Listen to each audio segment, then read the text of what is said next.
Penguin Random House Audio presenta La Torre Elevada, Al-Qaeda y los orígenes del 11S, de Lawrence Wright. Narrado por Carlos Álvarez. Para mi familia, Roberta, Caroline, Gordon y Karen. Prólogo. El día de San Patricio de 1996, Daniel Coleman, un agente que trabajaba en la sede neoyorquina de la Oficina Federal de Investigación, FBI, y se ocupaba de casos de inteligencia exterior, condujo hasta Tyson's Corner, Virginia, para tomar posesión de su nuevo destino.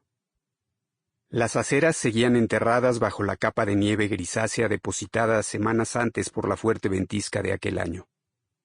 Coleman entró en un anodino rascacielos de oficinas del gobierno llamado Gloucester Building. Tomó el ascensor y se bajó en el 5º piso. Se trataba de la estación Alec. A diferencia de las demás estaciones de la Agencia Central de Inteligencia, CIA, ubicadas en los diferentes países que vigilan, Alec era la primera estación virtual y se encontraba a solo unos kilómetros de la sede central de Langley. En el organigrama de la agencia aparecía catalogada como Vínculos Financieros Terroristas, una subdivisión del Centro de Antiterrorismo de la CIA, pero en la práctica se dedicaba a rastrear las actividades de un único individuo, Osama Bin Laden, cuyo nombre había aflorado como principal financiador del terrorismo. Coleman había oído aquel nombre por primera vez en 1993, cuando una fuente extranjera había mencionado a un príncipe saudí que financiaba una célula de islamistas radicales que planeaba volar lugares emblemáticos de Nueva York, como la sede de las Naciones Unidas, los túneles Lincoln y Holland, e incluso el edificio de Federal Plaza 26, donde trabajaba Coleman.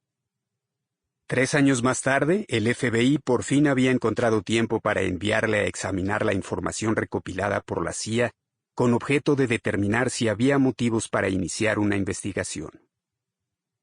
La estación Alec ya tenía 35 volúmenes de material sobre Bin Laden, que en su mayor parte consistía en transcripciones de conversaciones telefónicas captadas por los oídos electrónicos de la Agencia de Seguridad Nacional. Coleman halló el material repetitivo y poco concluyente. Aún así, abrió un expediente sobre Bin Laden, más que nada para reunir toda la información por si se daba el caso de que el financiero islamista resultaba ser algo más que eso. Como muchos otros agentes, Dan Coleman se había preparado para combatir la Guerra Fría. Había ingresado en el FBI como archivero en 1973. Culto e inquisitivo, Coleman se sentía atraído por el contraespionaje. En los años 80 se dedicó a reclutar espías comunistas en el seno de la populosa comunidad diplomática que gravitaba en torno a las Naciones Unidas. Uno de los más valiosos fue un agregado de Alemania Oriental. Sin embargo, en 1990, recién acabada la Guerra Fría, se incorporó a una unidad que se ocupaba del terrorismo en Oriente Próximo. Su trayectoria hasta aquel momento apenas le había preparado para este nuevo giro en su carrera, pero lo mismo se podía decir de todo el FBI, que consideraba el terrorismo más una molestia que una amenaza real. Resultaba difícil creer que, en aquellos radiantes días que siguieron a la caída del muro de Berlín, Estados Unidos todavía tuviera algún enemigo real. Después, en agosto de 1996, Bin Laden declaró la guerra a Estados Unidos desde una cueva de Afganistán.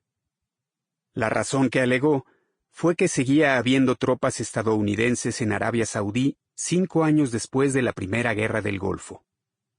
El terror contra vosotros que lleváis armas en nuestra tierra es un derecho legítimo y una obligación moral, declaró. Decía hablar en nombre de todos los musulmanes e incluso se dirigió personalmente al secretario de Defensa estadounidense, William Perry, en su larga fatwa. A ti, William, te digo esto. Sample complete.